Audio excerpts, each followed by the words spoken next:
Hare Krishna. Can you hear me well? Yes. Okay, thank you.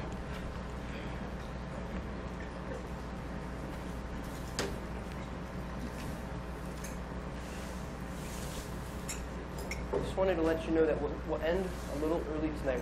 We want to abbreviate the program a little bit because sometimes it goes on late and devotees have to leave early. So tonight we're going to end the lecture at 7:45. At least shoot for that.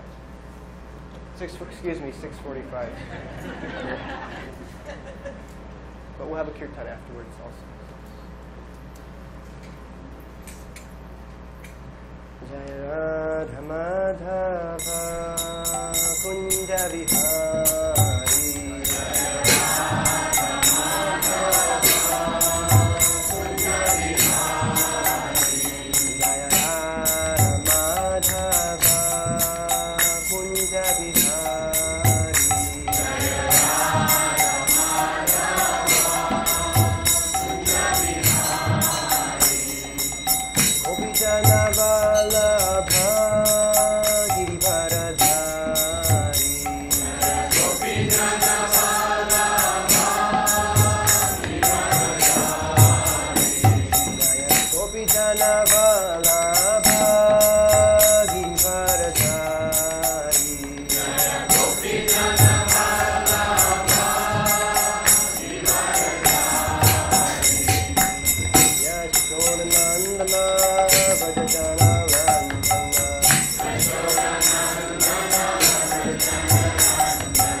here, especially Rajendra Nandan Prabhu and Mother Chatura. I've never seen you devotees in the room. Yamuna Pati Prabhu.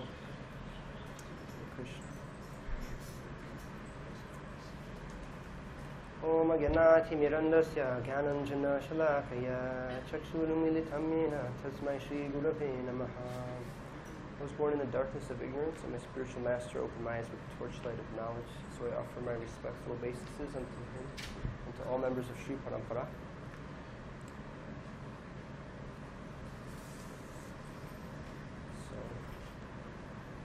Usually we start by reading something by our founder, Acharya Srila Prabhupada, and we will, but I just wanted to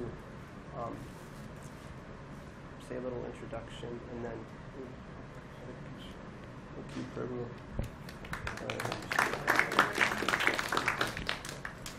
Okay, so right now is actually an important time because this month, 50 years ago, this society called ISKCON, or the International Society for Krishna Consciousness, was incorporated. It became an official organization, spiritual organization, and it is a significant milestone for the society. I mean, today and then also. Now it's been 50 years, so in a sense we're very young, but in a sense we're not young at all. And it's not that before 50 years people weren't practicing Krishna consciousness. They were. But in terms of the largest proponent of Krishna consciousness in the world outside of India, ISKCON's definitely it. So about 530 years ago, Sri Chaitanya Mahaprabhu appeared in West Bengal, India. Sri Chaitanya Mahaprabhu is an incarnation or an avatar of Krishna. He's the latest avatar of Krishna. Not latest like a fad, but in terms of centuries or millenniums or multi-millenniums, he's the latest incarnation. And he inaugurated what we call the Sankirtan movement, or the movement of the congregational chanting of the holy names of the Lord. Sankirtan, just a little bit about that. It means to glorify Krishna together. Kirtan is glorification, particularly of Krishna or his devotees. And san means together. It also means chanting the names, particularly, but it can mean speaking about Krishna or his glories. So this is what we call the Sankirtan movement. What's going on now? What's going on now in history, and what will go on for a long time after this. But Sankirtan it's not a new thing. It's, like I said, it's a very old thing. In fact, if we speak about Dharma, because Sankirtan is considered the Dharma for this age, well, it's eternal. Dharma is a natural. Dharma is the nature of something, or it could be the particular process of self-realization for the age, or it can be one's occupation. Dharma can mean a lot of things, but it's very important in this age that we perform Sankirtan, the congregational glorification of Krishna. And it's not, like I said, it's not the beginning exactly, but it's the beginning of Sankirtan becoming prominent in the world outside of India. And that's going to last for quite a long time, according to Srila Prabhupada, about 10,000 years. We're at the beginning of an age where Sankirtan will be easily accessible for human beings. So this incorporation of ISKCON, 50 years ago, this month being the anniversary month, ISKCON 50, it's significant because it marks the official beginning of a great movement in history. But I didn't want so much to talk about the history of ISKCON, but the spiritual importance. And like I was saying, Srila Prabhupada, who is our founder Acharya, he founded the Harekrishna movement, you could say, particularly ISKCON. There are many people within and without ISKCON. They chant Hare Krishna and they follow the same practices. But he's unique because of the acharyas in India, in other words, the major spiritual teachers. He left India to give it to people who otherwise wouldn't have access to it, and didn't know about it, or probably weren't qualified for it. So he's important in that regard and other regards. But it's essential for us to know about like the spiritual value of what we're doing. And so I wanted to well, I guess I'll still wait on that. But I wanted to talk about how we end up at where we are, you know, like in our traverse through this life, and as many of us accept many lifetimes we're living, how we get to where we are now. So there usually comes a time in people's lives where they ask about what the purpose of their existence is. What am I doing? You know, maybe that's in their teenage, maybe it's in their young adulthood. Hopefully it's sometime before, you know, their life's over. But this often, I mean, usually comes, I think. People ask, well, what am I doing here? And so, so individuals, like, I am of the opinion that usually people find what works for them. In other words, if you look at the major spiritual paths in the world, usually the followers are children of people who do the same thing, which doesn't mean that that thing is untrue or that it's wrong, but it's just a fact that usually, if somebody is the son or daughter of somebody following a particular path, they also become a member of that path. So there's nothing bad. That's actually good. I mean, it's good that that kind of valuable thing is being passed down. But the fact that usually it's the same thing means that they may not be considering why they're doing what they're doing. Is that fair to say? So, but if we're going to make an objective search, if we're going to make a true search about what we're doing, then we should look at the signs of truth, right? It's not that, well, I do it because it's good and it works for me. Rather, if you're going to be an honest human being, then you should look at what's true and how can I make myself to follow that? How can I put myself in harmony with that? So some of the basic signs you can look for are consistency in the teachings and in reality, in the reality that you observe in your life. Does it tally with that? I'm speaking about this because I think it's important that I don't just launch into something you may not be familiar with or accept, but have some like background understanding. And one of my senior godbrothers, he actually always talks about epistemology, which means how you know something. So I'm not going to like make the whole presentation like this, but just to make us think about it a little bit. And another thing is that nowadays it's popular that people, they take something from one source and they take something from another source and they take something from another source, and it becomes like a cocktail of different beliefs. But that's not very objective. You know, I'm being selective about what I take. Okay, that's good, you're thinking, but they all also contradict each other in some regards. They agree in some regards, and I would say even the main principles are the same, but there's also things that don't agree. So the idea that it can be all sorts of things, or that will be sufficient, I will take what I like and I will make that my path, that doesn't really tally with our experience of reality, because we do experience there are universal truths, like we all experience that. So the idea that all the paths, they lead to the same goal, I personally cannot accept that. I can accept that if a path is genuine, it will approach the same goal. It will approach it. It may not reach it, but it will get closer. I can accept that. Srila Prabhupada gave this example of getting a ticket to somewhere. He said, like, if you get a ticket to Baroda, well, don't expect to go to Mumbai, because they're going in different directions. If you're cultivating your consciousness to be a certain way, do all these things, don't think about this, think about this, restrict yourself from these things. There's a whole set of rules and regulations you follow, and objects of association or whatever. You're definitely like, you're cultivating your consciousness in a very particular way. So why would that logically go to, why would you go to the same place? There's nothing like that in our life that there's nothing, even in material life, you could say.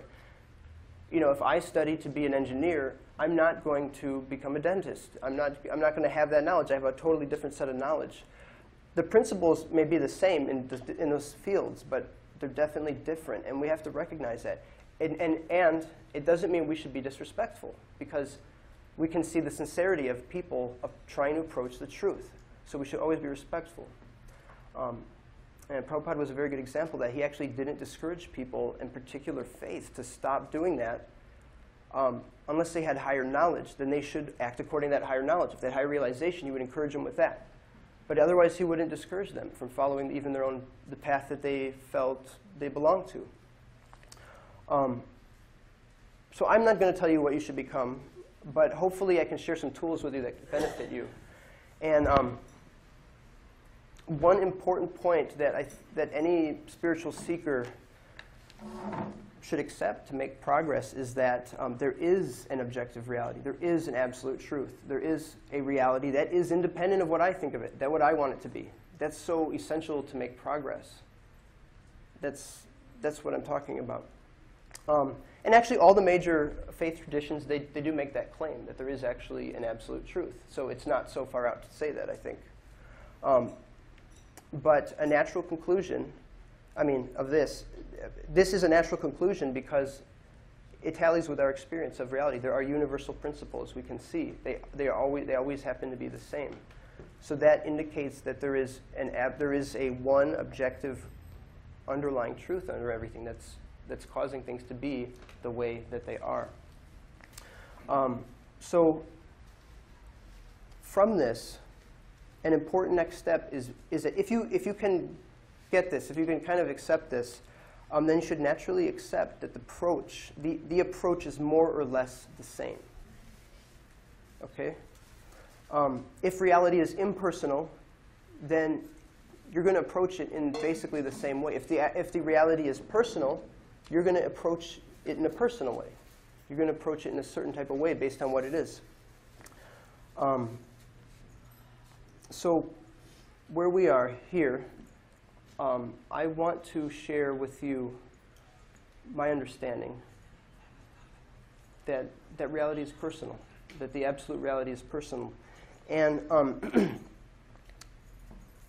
I think the process is really interesting because how do you measure a relationship?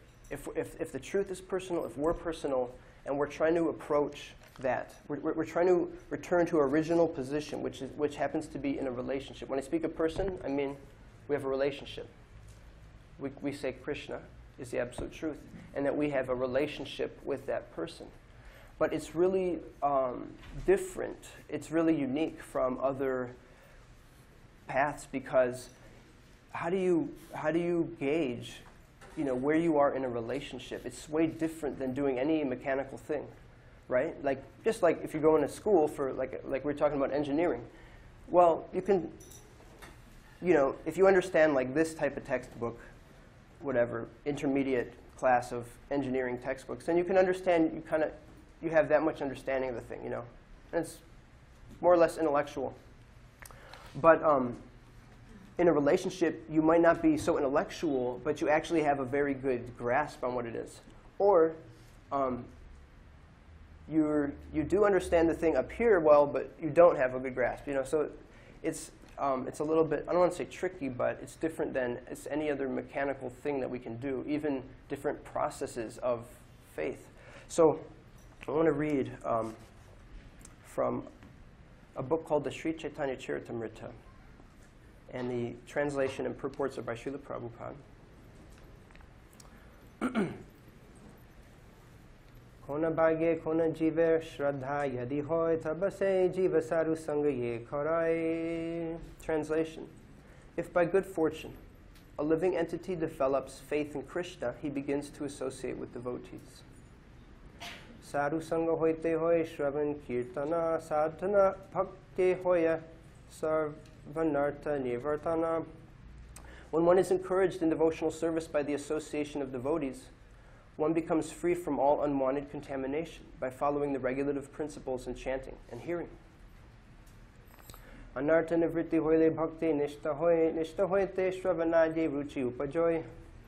When one is freed from all unwanted contamination, he advances with firm faith. When firm faith in devotional service awakens, a taste for hearing and chanting also awakens. Ruchi hoite bhakti hoy asakti prachur.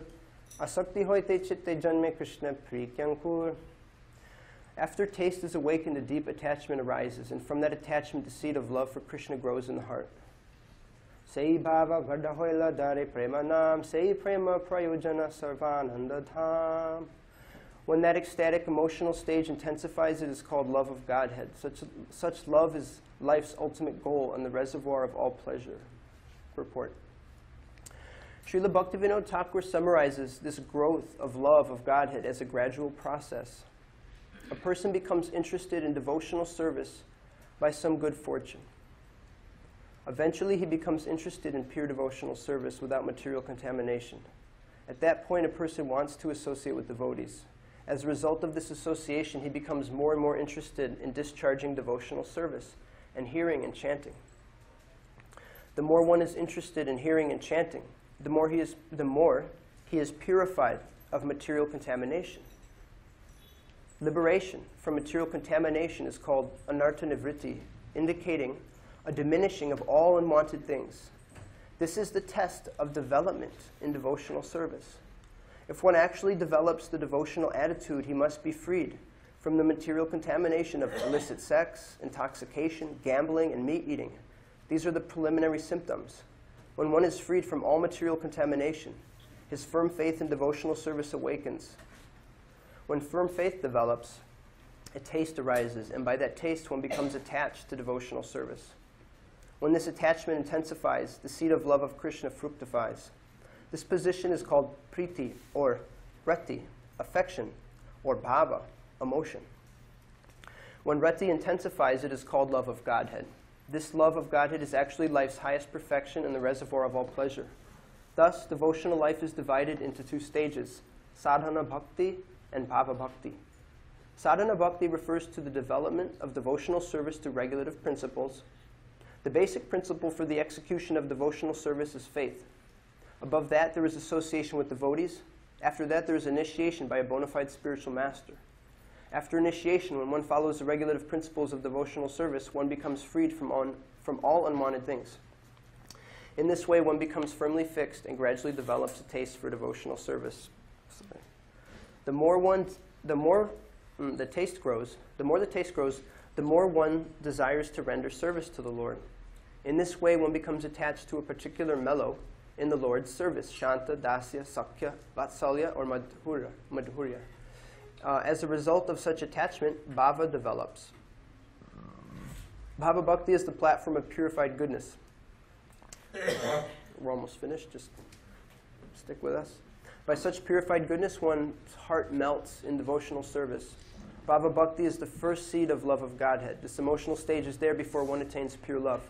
When that emotional stage intensifies, it is called prema bhakti, or transcendental love of Godhead. This gradual process is also described in the following two verses, which are found in the Bhakti Rasamrita Sindhu, 1:4-15 through 16, and we'll stop there. So what Srila Prabhupada is talking about is that there is a whole process. There are symptoms. There's a way to know like where we are. And let me go back to what I was going here. What that whole progression is actually a progression of faith. But not like, I believe it so, and that kind of faith. But you could say it's a progression of realization. Here's the definition of faith. And I'll just, because I only have realization of these like beginning stages, then I'll speak on that. But I mentioned the other ones. But so Shraddha is faith.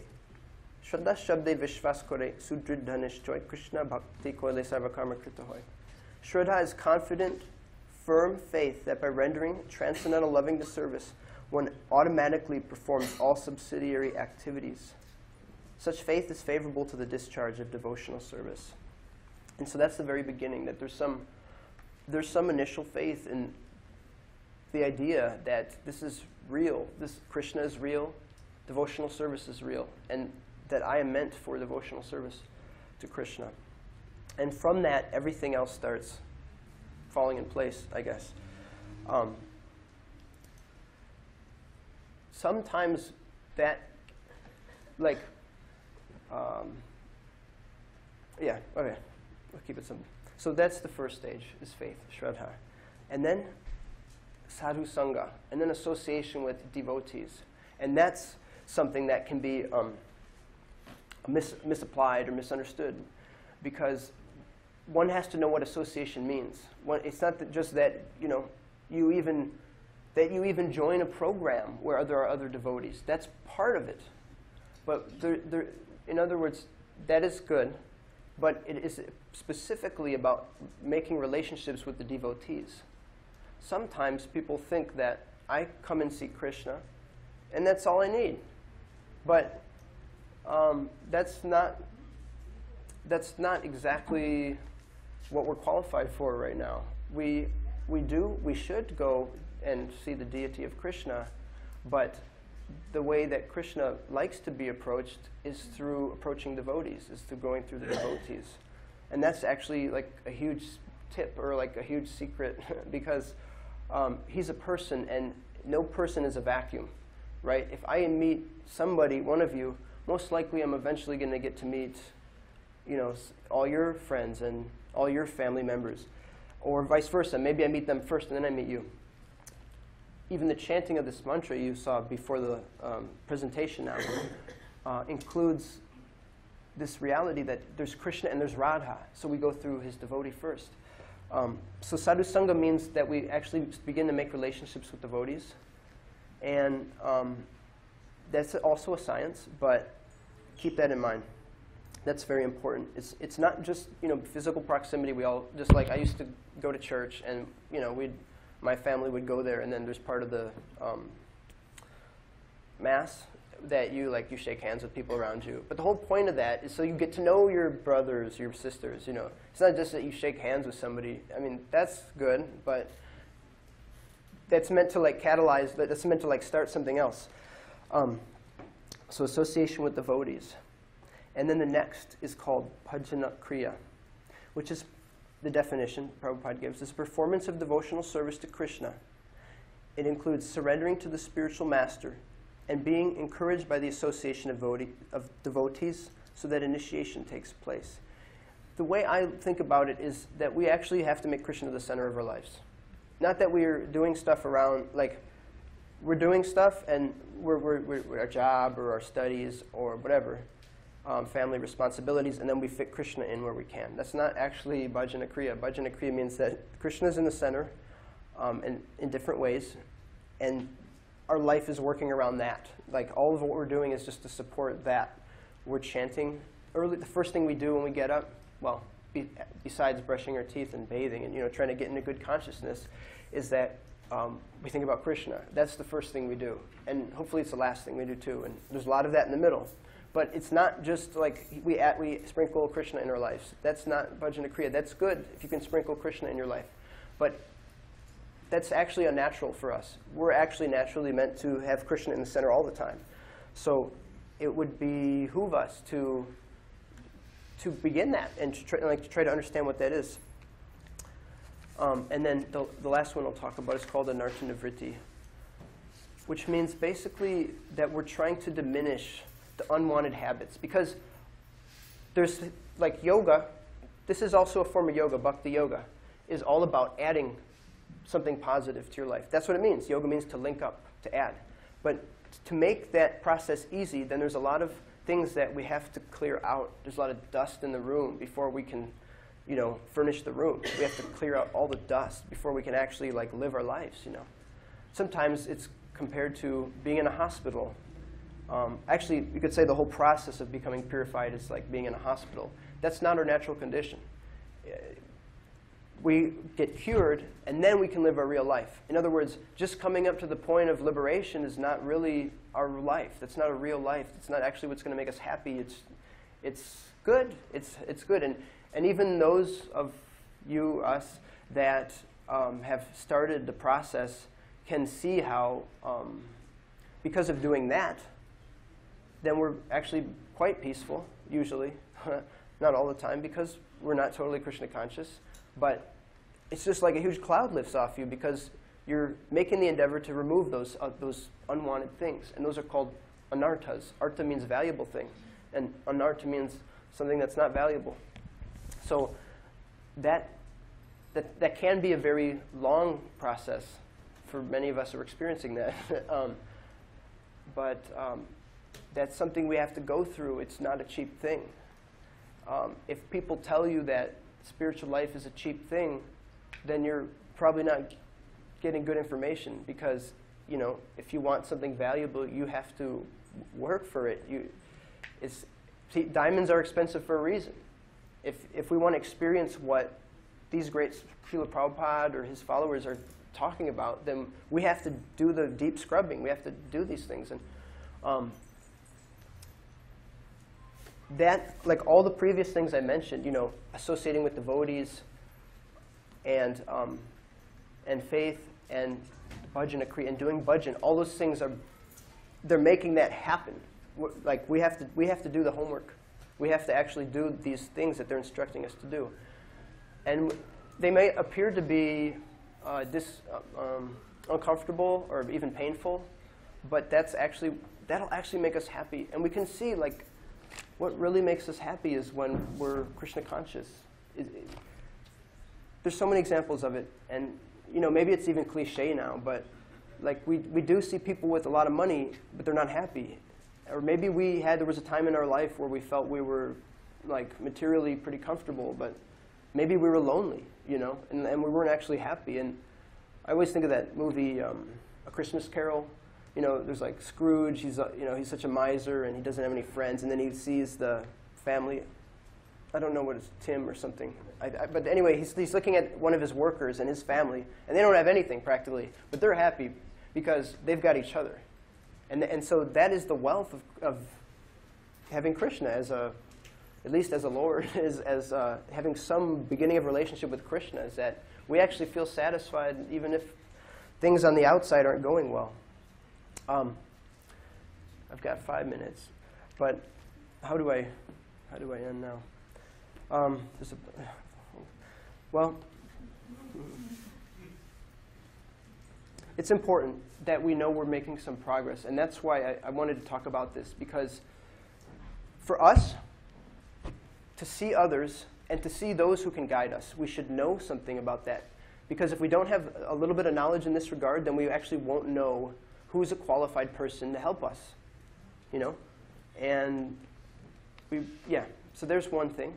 We don't want to actually judge devotees where they're at. You know, one thing that can help us that is just to consider where we're at. And, you know, if we're struggling, then we should understand that we're not so great. But it's important to know something about, you know, where we are spiritually, so that we know where to go from here.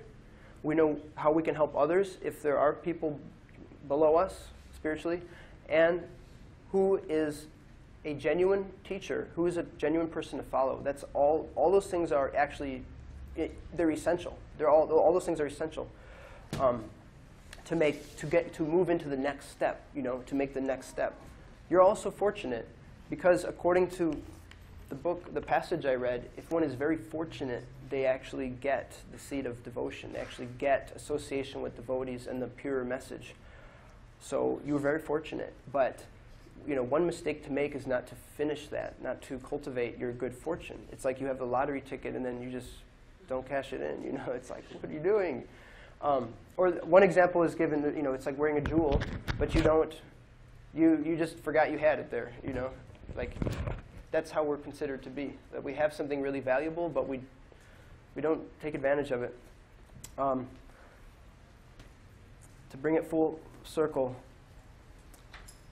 the person that's giving us this gift is Srila Prabhupada, at least in this part of the world.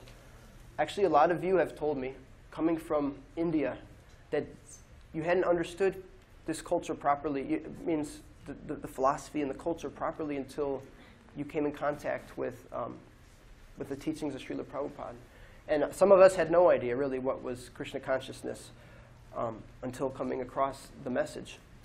But basically the best way that we can do something good for us and for others is to try to repay the debt by sharing this same knowledge with other people. And that's why ISKCON was made. It was made to spread this knowledge. It was made to spread the message, the chanting of Harekrishna, the beautiful deity worship, association of devotees. That's what it's made for. We should all take advantage of that good fortune and try to share it with others. So I guess my time is up. If there are any comments or questions, then I'll take them now. Krishna. Yes, Prabhu. Can you elaborate on how we can know someone that's qualified, like Prabhupada talks about the qualities that naturally develop in someone spiritually advanced? The last sentence, I really couldn't hear it. How do you know something is qualified? Or, right. Yeah. Right. Prabhupada gives information on how we can tell someone is qualified. I mean, they develop qualities naturally, right? By qualities. How do we tell who's advanced and relation? You know, because Prabhupada talks about those who are advanced and develop certain qualities. Yeah, they do. Thank you. Maybe I can read this. I actually wrote this down to share with you, but because of the time. But since you asked, these are 8 symptoms of somebody who's began to develop love of God. It's called bhava. And the main thing I want to say is that you cannot imitate these things. You cannot fake it. When the seed of ecstatic emotion of Krishna fructifies, the following 9 symptoms manifest in one's behavior. This is somebody who's on a very high level, or called bhava. It's like almost it's the sunrise of pure love of God, called bhava. Forgiveness, concern that time should not be wasted. They don't waste a moment. Detachment from all material things. Absence of false prestige. They don't have any false ego. Asha bandha, which is hope against hope. It's like incredible faith in Krishna. Eagerness, a taste for chanting the holy name of the Lord, and affection for those places where the Lord resides. That is a temple or a holy place like Vrindavan. Those are some things. Thank you for asking that. I think it was Krishna's mercy you did. Because like devotion is an internal thing, you know, like you can't like exactly see it, you know.